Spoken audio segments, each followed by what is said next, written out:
পিছন থেকে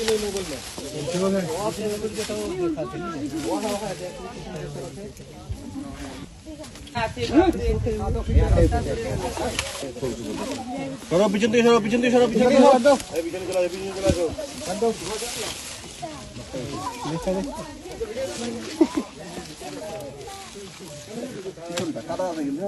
চলে আসো। এদিক দিয়ে আসতে হবে। চলো চলো চলো।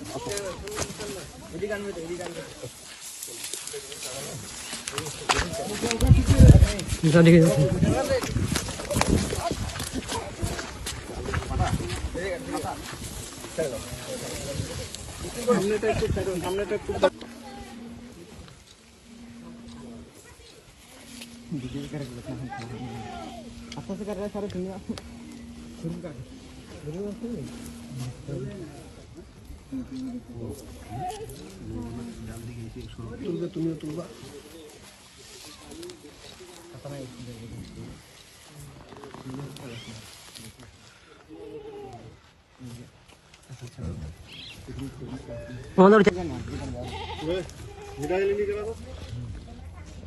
বসো না, একটু বসছিল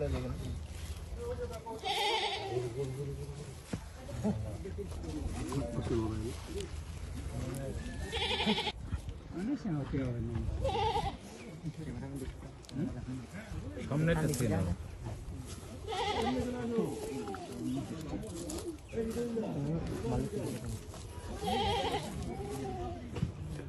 পাইতের ব্যাগটা ওই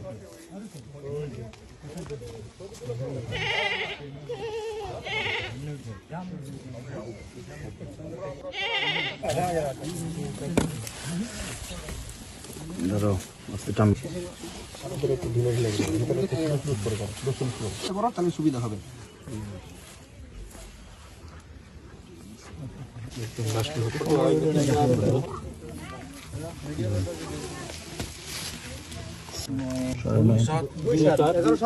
এটা হচ্ছে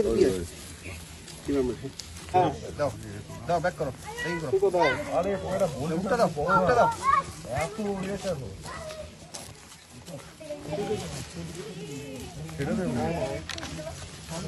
পাইপ সরাও। কিং কোবরা একটা বিশাল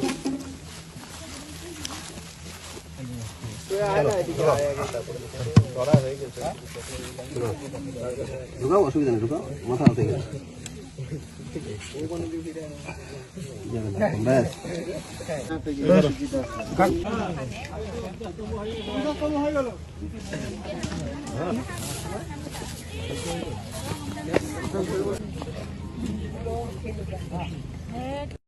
বসেছিলাম তো তখন সাপটা দেখছি। আমরা কলকাতা থেকে আসছি, আমার নাম দিব্যজ্যোতি মুখার্জি।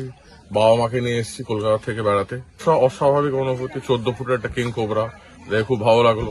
আর যেরকম ভাবে আপনারা ব্যাপারটাকে হ্যান্ডেল করলেন, প্রথম সজীব দেখলাম জীবনে প্রথম এরকম প্রাকৃতিক পরিবেশের মধ্যে, খুবই থ্রিলড এবং উত্তেজিত, আগে কখনো দেখি। এটা প্রথম লাইফের প্রথম এক্সপেরিয়েন্স এরকম ভাবে এত আপ ক্লোজ এন্ড পার্সোনাল। এখানে আপনারা যেরকম ভাবে হ্যান্ডেল করেছেন অসাধারণ, মানে এরকম আমি দেখিনি আগে। এরকম ভাবে আপনাদের হ্যান্ডেল করতেও এই প্রথম দেখলাম।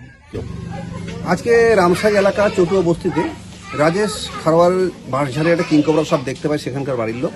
তারপরে সেখান থেকে রামসাই মোবাইল স্কোয়াডকে খবর দেয়। রামসাই মোবাইল স্কোয়াড থেকে আমাদের কাছে খবর আসে। আমরা টিম নিয়ে ঘটনাস্থলে যাই এবং 1 ঘন্টার চেষ্টায় সেই সাপটিকে উদ্ধার করি। অনুমানিক এটা 12 ফিটের মতো হবে কিং কোবরা, তবে সাপটি সুস্থ ছিল, তাই আজকে গরুমরা জঙ্গলে ছেড়ে দেওয়া হলো। গত 2014-তে প্রথম আমরা কিং কোবরা সাপ উদ্ধার করি লাটাগুড়ি PWB বাংলোতে। এ পর্যন্ত আমরা 50টি কিং কোবরা সাপ উদ্ধার করতে সক্ষম হয়েছি। এর জন্য রামসাই মোবাইল স্কোয়াড এবং বন দপ্তরের পূর্ণ সহযোগিতায় আমরা সুস্থভাবে এই সাপগুলোকে উদ্ধার করেছি। না, আমাদের এটা উদ্ধার হয়েছে যেমন লাটাগুড়ি, তারপর হচ্ছে রামসাই, তারপর হচ্ছে টিলাবাড়ি, বিভিন্ন এলাকায় সেই এলাকাগুলোতে। আর প্রত্যেকটা সাপে আমরা লোকালয় থেকে উদ্ধার করেছি। আজ থেকে বহু বছর আগে তো এদিকে কিং কোবরা দেখা যেত না, কিং কোবরা সাপটা এতদিন দেখা যায়নি। তো ইদানিং কিং কোবরা সাপ অনেকটাই বৃদ্ধি পেয়েছে। এর জন্য আমরা বন দপ্তরের সাথে এটা সার্ভে করার জন্য আমরা অনুরোধ করব যে এই কিং কোবরা সাপ লোকালয়ে কেন এত দেখা যাচ্ছে। এটার জন্য আমরা বন দপ্তরের কাছে আবেদন জানাবো যে এই সাপের উপরে যদি একটা সুমারি করা যেতে পারে, তাহলে আমরা সঠিক তথ্যটা আমরা পেয়ে যেতে পারি। প্রাথমিকভাবে কি মনে করছেন এত সংখ্যা বাড়ার কারণ কি? প্রাথমিকভাবে এটা মনে হচ্ছে অ্যাকচুয়ালি তো কিং কোবরা সাপ গভীরে থাকতে ভালোবাসে, তো জঙ্গলের কোনো না কোনো ভাবে একটা ব্যাঘাত ঘটছে। সেই ব্যাঘাতটা কোথায় ঘটছে, কিভাবে ঘটছে, সেটাই পূর্ণ তদন্ত করা উচিত, সেটা বন দপ্তরের। আমাদের প্রাথমিকভাবে মনে হচ্ছে যে কিংকবরের যে বাসস্থান, সেই বাসস্থানে কোনো রকম ব্যাঘাত ঘটছে।